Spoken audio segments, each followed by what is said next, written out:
Hello. Hello. Here we are. We got it all sorted out. I know this is literally like so new to me because I have like no idea what's going on with the It's lives, but it's cool. it's It's my cool. second time. So Sweet. Yeah, I normally like do these on like Zoom and stuff, but this is cool. Like first time for everything. So it's all new and exciting. yeah. How are you doing? I'm good, thank you. Good. Wait, starting up a new training cycle on Monday. Oh, nice. Yeah, should be fun. Is And it like a deload or are you going just a new cycle? I'm doing a comp prep, Oh, okay. When's your comp? July 24th. So Oh, sweet. yeah. Soon. Yeah, I've got one in 2 weeks, so Oh, very nice. soon. Which one are you doing? So it's a national bench press championships. So it's like the England bench press championships. Should be fun because I haven't competed in like a year and a half. And I'm also coaching, so I'll be coaching in the morning and then competing in the afternoon. That should be a busy day. Yeah, I'm kind of used to it. Like at the Commonwealths, it was literally I competed twice in a week and had to water cut twice in a week. And then I had to coach throughout the whole 5 days. And it was literally like I coached the Special Olympics, and then I like helped out with the equipped team and then the classic team, and it was literally just non-stop. Like from 6 a.m. right through to the evening. As soon as I got off the platform, I was coaching. So kind of got used to it now. That's intense. Yeah, Yeah, it is. I'm a little skinny for middleweight strongman, so I don't really have to cut. All right. That's So, okay then. Yeah, I don't have to cut now but before I was in the 72 weight class. And obviously they've got rid of that now in the IPF and it's now 69 and 76. So if I go up to 76 then I won't have to cut, which will be great. But also I'm sitting really light at the moment. So I'm sitting at like 71 kilos. So I could just easily go down to 69. So I'm kind of like not sure where to go yet. in strongman, they actually, for the official strongman games, they used to just have, I think, 60 kilos and then 83 kilos and nothing in between for the women. Really? So they That's just mad. put in 73 kilos. Oh wow, that is Yeah, mad. Yeah, and we thought that 72 to 84 was a big jump. Like, yeah, that is a big jump. it was ridiculous. So I guess the first question was, how are you doing? I think you've answered that. Yeah, I'm good. If you'd asked me like an hour ago, I was on the floor, exhausted. I was in an SBD session, and it's like the first day in England where it's actually been sunny for the whole day and not rained throughout. So I was just like, just sweating out in a proper heavy session as well, but I'm all good now. how heavy were you going? So because obviously I've got my bench competition soon. I did a PB bench, which I'm very happy with. I did 121 kilos, 3x2, which is like mad for me because that's also like a max PB, but also for doing it 3 sets of 2 was just crazy. And that gives me like a estimated like 130 bench. So and that's 5 kilos off the world record. So I'm just like on cloud 9 at the moment. That's insane. Yeah, Yeah, so sorry, just for American audiences, that's about 285 pounds that you're talking about. Your estimated yeah, one rep max yeah. on bench press. I'm very That's happy. very strong. Thank you. And I've got long deadlift arms, so that just makes me even happier because I have to literally have an arch to be able to get a bench. Obviously the strength, obviously, but yeah. And then deadlifts, I was just doing like a top set of like 192 and a half for like doubles, and then just did back offs. Not going too heavy with deadlift at the moment because obviously deadlift can affect your bench quite a bit. Not so much sumo, but definitely conventional. Um, but yeah, we'll just see how these next few weeks go. So you're just repping out 420 pounds on a slow day. Is what you're saying? Yeah. That's impressive. That's Thank impressive you. for anyone. But this is Uh, coming back off a injury. So I had a SI joint injury back in November. It's taken me quite a few months to rehab it, but it's more so than anything I find with injuries is just the confidence, getting the confidence back with it. But I deadlift without a belt as well, so no, I don't really like deadlifting with a belt. so I've been following you for a while, and you've started posting a lot more mobility stuff on your page. Is that Yeah. because of your SI joint injury, or is that just something you wanted to Um, help other people out with it in was actually general? it was actually before that I started posting more mobility stuff, and I really got into it more because I've always been into like flexibility. I used to be a yoga instructor, so I've always been into that kind of like realm. But yeah, it's definitely since the last year I've picked up a few more injuries, and I've just realised the importance of. I always knew it was important, but actually programming it like a training session, and like making it as important, all the like prehab rehab stuff. And then I started sharing it in lockdown because there was not much else I could do because I didn't have the home gym at this point. So I started posting it so then other people could start also just maintaining some sort of level of flexibility or mobility. So when they go back into training, they've got some kind of level there instead of just doing nothing.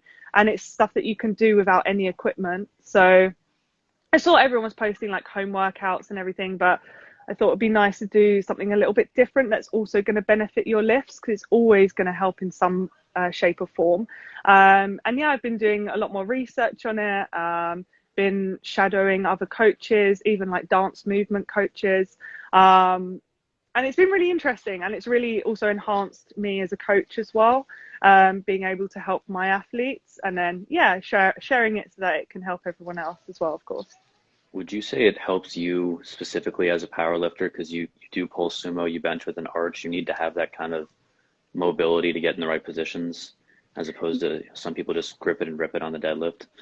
Yeah, yeah, definitely. Particularly for sumo, hip, like any kind of like hip stability, movement, any kind of like work around that is just so important. Like I can't stress how important it is.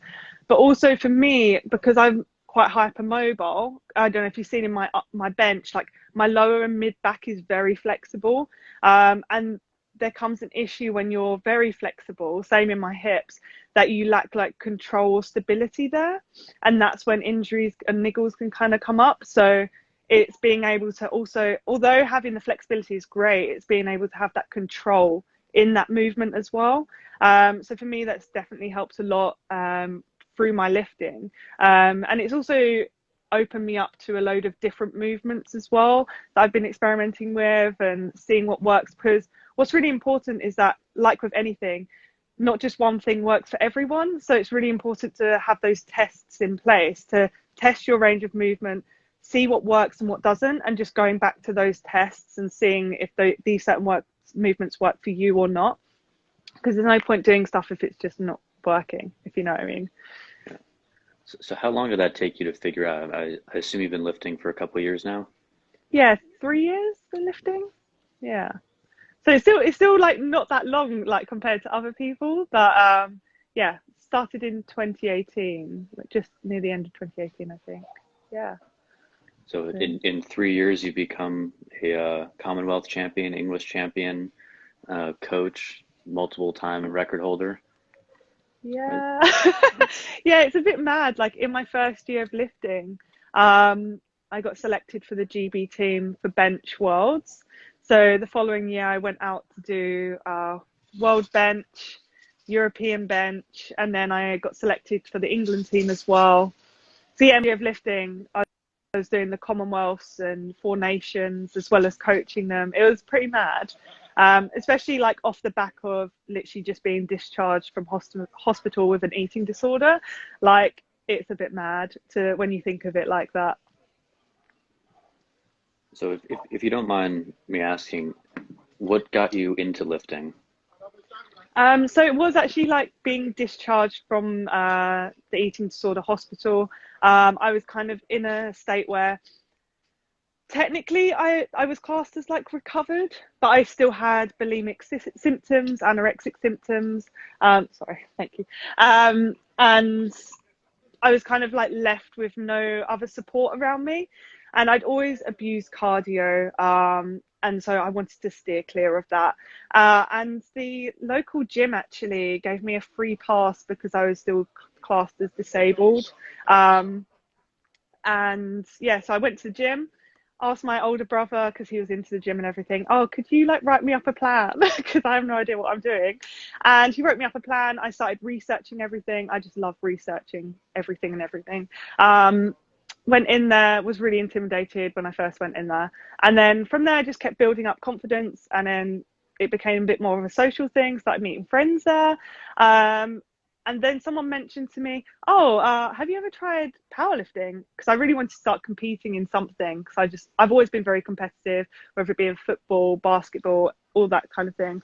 And I was like, I have no idea what powerlifting is, but sure. So I found a local powerlifting gym and joined that powerlifting gym. And within the first 4 weeks of getting a coach and a proper program, I started competing. And then my first competition, I then qualified for nationals and then went straight into nationals. And yeah, kind of just went from there, really. So it all happened quite quickly. So how did you get straight from starting in 2018 to coaching? Because I think you coached the England team powerlifting, right? Yeah, so I help out with the England Powerlifting Team, and I will be also on the GB team of coaches for Western Euros as well, which is super exciting. So my coaching has gone back way when I was like really young. So I started playing football when I was really young, and then I started coaching the women's football team or the girls' football team, and then I became like a basketball referee, a cricket umpire, got into it that way. And started coaching those kind of sports. Always did kind of like leadership stuff at school.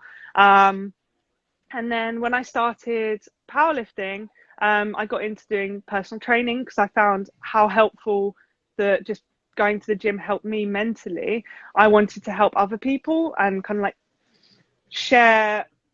see if it could help other people in that kind of way that it helped me. And then the more I got into the strength sports, the more I was just like, this is the route that I want to go down. I didn't find like all the fat loss and just general PT very interesting. And so then I started specializing in powerlifting. I started shadowing loads of coaches all around the UK. I was asking coaches all over the world just like different questions. I was researching. I had like a ton of books like this, just going through them. And yeah, just the more I did it, the more I loved it, and I loved helping people, and it was like super rewarding, as well as seeing those athletes change as a person, not only with their strength, but change in confidence, really come out their shell. I loved it. And from there, the powerlifting club that I actually joined, I became the head powerlifting coach of, and started growing a powerlifting club, started holding competitions there. And yeah, it kind of just took off from there. It just happened really quickly. So yeah. So is that your full-time job now, is being a powerlifting coach? Yeah, so originally it wasn't. It was something that I was kind of doing as a part-time thing, as well as doing university and working in gyms. And then when I left the university, I went full-time. I just kind of was like, you've got to do it at some point. So I just went full in. And now I'm like near max capacity of clients. It's my full-time job. Like, I'm loving it. So yeah. That's great. So what would you say drives you as a powerlifting coach and an athlete? Like, how would you say you have a certain sort of mindset that keeps you going, or something that motivates you specifically? Yeah, so I mean, in terms of lifting, it's definitely a massive part is discipline, and I'm sure you've heard it before, but it's just I've been just consistently doing it for so long now that it's just something that I just do. Like, like you just brush your teeth. It kind of is like I just do it, even on days I'm not feeling great. You get through it, and I think it's just that always thinking about that why, like why are you doing it? I do it because I enjoy it, and that is what keeps me going. I enjoy the sport. I enjoy lifting. It helps me in so many ways in my life. It's made me so much more confident as a person, helped me with seeing with my relationship with food. It's helped me in so many aspects of my life, that it's just this thing that just keeps going, really. And in terms of being a coach, it's definitely the athletes, like obviously my love for it and like my passion for helping people and growing the sport. Like I really want to help people from grassroots and help grow the sport in as many ways as possible. That's why I take over I run the GB Powerfed page now, because I just want to get involved as much as possible within the sport and help it grow. And then the other side of it is obviously my athletes and other athletes, just helping people become like the best version of them and just see them go from strength to strength. And it's not, as I said, it's not just in the gym, it's in their life. Like, it's helped other people just find that balance and find that structure, where sometimes life can be so chaotic, and the gym is literally something that just has that structure of being there. So yeah, it's like a load of different components. I wouldn't say it's just particularly one thing that keeps me going. It's like a number of different things. So why powerlifting, I guess, instead of, because obviously you're a very strong person, so why not go for Olympic lifting, strongman? Why stick with this? Is it just the sport? Is it the people? So it's funny because I have tried other strength sports, I haven't competed in them, but the gym that I was first at, they were very big with strongman and strongwoman, and I tried the strongwoman classes. I had a lot of fun flipping up all the natural stones and picking up dinny stones, I enjoyed it, but it didn't give me that same kind of like buzz or structure as powerlifting did. And I have tried Olympic weightlifting as well. I think I really put my hands down to people who do Olympic weightlifting, because it's so freaking hard. It's so technical. I'm actually going to be taking my British weightlifting coaching course at some point, because I think some of those skills that you do in weightlifting are really transferable to powerlifting and vice versa. And I work in a gym that also have Olympic weightlifters. I have a lot of weightlifters come up to me, ask me about certain things. So I think for me as a coach, I'd like to expand my knowledge in the weightlifting realm as well. But in terms of competing, I'm not built for weightlifting. Like, my arms are way too long, and it's great, but it doesn't give me the same thing as powerlifting. But maybe one point, I wouldn't rule out strongwoman. At some point, maybe I might do it. As long as it doesn't involve much running, I think I'll be good. The static events I'm the same way. I prefer static events in strongman. Yeah, it's like in one of the strongwoman classes, they got me to lift a 80-kilo sandbag and sprint with it. Like, so far, I nearly pissed myself with the amount of like pressure like on my stomach whilst running. I was like, this is not what I signed up for. That was literally the event in one of my in my first competition, was a 91 kilo sandbag for distance. Oh God, it's just like Yeah. beforehand. Yeah, not nice. But like the picking up of the stones and stuff, I find really fun. Anything that kind of like replicates deadlifting in some way, I quite like. But I definitely miss the bench press in like strongwomen and stuff like that. So yeah, maybe a one-off comp at some point, but I'd have to time it right in between comps, obviously. That's fair. So it says on your bio that you have a bachelor's in fine arts. Yes. Would you say that you use that in sort of, do you see powerlifting as somewhat of an art form and how the body moves? And would you say you could apply that, or how would you say you relate your major to your current profession? So yeah, when I first like got into powerlifting and coaching and everything, I was like, well, that degree was a bit of a waste of time, wasn't it? But actually, yeah, I do, because with anything, same with like painting, drawing, benching, there is skill, and with skills, they take practice to get to be perfected. And it's the exact same with lifting. They are skills. The squat, the bench, deadlift, it's a skill, and it takes time to perfect. And similar to my painting, like, it's kind of like, it's always a process, and I really enjoy the process of my painting, my drawing, sculpture. And the same with my powerlifting, I enjoy the process of getting there, getting to the destination, or to the final product, which I guess would be like the 1 rep max or whatever. Similarly, it's the same. And yeah, I can relate it in some ways, in terms of actually like the degree helping in what I do. doesn't really help much. But it did help in lockdown actually, because I started selling my artwork more and picking up my art again, which was really nice. But yeah, no, I definitely see them both as a form of art in a way. So what would you say your goals are for both yourself and your athletes going forward? For myself, well, one of my goals was to start coaching the GB team, which is going to be put in place soon. So that's really exciting. And also eventually possibly be head coach as well, be like the first female head coach, which would be also really cool. And yeah, I'd like to be up on world on a podium at some point, grab a world record, which would be really amazing.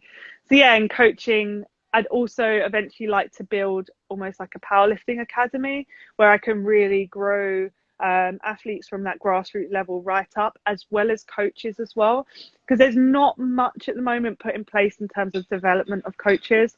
So I'd really like, we do have like level 1, level 2 British powerlifting coaching courses, but I'd like there to be kind of like a further development where they can actually shadow coaches at international or national competitions, more so probably national, but have something in place where you really get that full experience instead of like just doing a course and then just going off into the world. Do you know what I mean? Actually having those values there of helping to grow the sport and not just being in it for you, because a lot of the time I see coaches just in it for themselves. And I don't know, me personally, I want to see the sport grow. I want to see it go places. And to do that, we've really got to work together instead of just being on our own against each other. And yeah, in terms of my lifters, I'd really like to see them compete. I've had a few compete at international level, which was really exciting.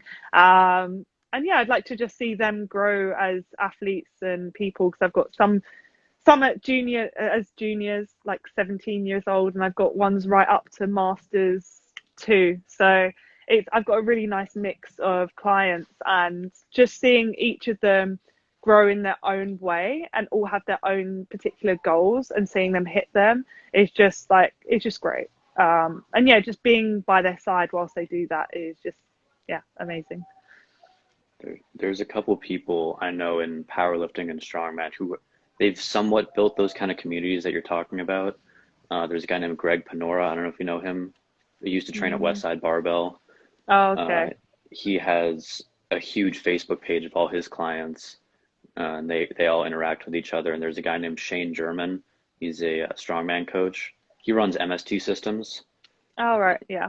So, and he has more of an algorithmic program. I don't know if you would ever consider incorporating those kinds of, like an Ellis coaching Facebook group or an algorithm with your clients. But those are just two people that I don't know if they'd be worth you reaching out to. Yeah, definitely. Like I do actually have a Facebook group for Ellis coaching, and I also have a private one for all my clients to have. So what I really want to do, especially with the online clients, is have that kind of community, especially as it's such an individual sport. I think having others around you or being in the same situation as you is really important. So that's why I have that community on Facebook. I also have a WhatsApp group it's called the Powerlifting Squad, for the people who are actively competing. And then I also hold squad sessions as well in London. And that's not just open for the squad, it's open for anyone who wants to join in and just literally just lift together and just have that social aspect of the sport, because I think that the powerlifting community is amazing. And it's just being able to get everyone lifting together and enjoying it together, and I think that's just a really important part of it. But yeah, definitely I'll check them out for sure. Yeah, there's also a group where we're located in New York called Powerlifters of New York, and Cool. they have a website where you can register as a coach. So you know who the coaches are in the state of New York, you know where the gyms are, and I'll be honest, I haven't looked too deeply at the GB powerlifting group that you run, but you could probably have something similar for that, right? In terms of having sort of not like I guess a registry of who the coaches are, who their athletes are, how everyone's doing. Yeah, no, exactly. It's weird that you say that because we were speaking about this recently. So I think it's such a good idea having that. And basically, so we had Aleko take over the GB Powerford page recently. And one of the questions was like, we get it a lot, like, how do you get into powerlifting? And the thing is, like, I was looking through the GB powerlifting website, and there's no actual kind of like step-by-step guide on how to get into powerlifting, and I think that's one of the really important things. And I was looking at the British weightlifting website, and they have literally a step-by-step thing, and the same with their coaches. You have to be a licensed coach to be able to coach at national and international level, and I really think this is something that we should bring in, to have that kind of like licensing, so then you've got that standard of coach, so it's not just like anyone from anywhere. They've got that standard, and it's also brings in other aspects, you know, like safeguarding, all that kind of thing. And then, yeah, exactly, having that kind of like approved clubs, and then coaches who are also like licensed coaches within your area. Because at the moment, if you haven't got a local powerlifting club, you'll just have to go straight to the division and then see who's the local coaches in that area. But you never know who's it going to be, if you know what I mean. So I think that would be something that we would definitely look towards in the future. It's something that we're going to be updating on the British Powerlifting website, actually, about the all the clubs and everything like that. That would be a great way to grow powerlifting in Britain. I'm sure other countries will look at that and try and adopt something similar. Yeah, definitely. I mean, like Italy actually have a really good coaching program to develop coaches. IPF, you have a coaching program as well, but you have to do like your level 1, level 2, and then you actually have to be recommended to go. I myself haven't done the IPF coaching course yet because of COVID. I couldn't go. But my partner has, and he thought it was great. So, but to have something a little bit more kind of like localized, or something that's a bit more available to people, I think would be really good. And then, yeah, having that licensing there. Obviously, British weightlifting have way more funds than powerlifting because of the IOC. But we would have to obviously see how to go about that. Best of luck with that. And I just have one final question for you. Yeah. So since we are a university-based barbell club, what advice, if you could go back in time and meet an 18-year-old Sophia, what would you say to yourself? What kind of advice would you give? First of all, get into powerlifting sooner. But no, probably would be change your mindset, because otherwise you're going to waste so many years of your life. So for me personally, because obviously 18-year-old Sophia suffered really badly with anorexia and bulimia, eating disorders, all this. I wasted so many years of my life with this eating disorder, and if I could just go back in time, just tell myself, like, got to switch this mindset. Like, you've got to put in some changes. You've got to make that decision to want to help yourself. It would be what I would say to myself. Anyone, obviously, but that would just be to me. Thank you so much for your time. No worries. That's all we've got today. Thank you. I appreciate it. But best of luck in 2 weeks. I'm sure 130 kilos right there for you. We'll see. Don't go for that just yet, but I really want to just get the British record, which hopefully I'll get on my opener. We'll see. But yeah, thank you for having me on. It's been great to speak to you. No problem. We're all rooting for you, and best of luck. Thank you. And if anyone from your university has any other questions, or like needs any help with anything, just give me a shout. I'm more than happy to help. Great. Thank you. Have No worries. a good day. Thank you. You too.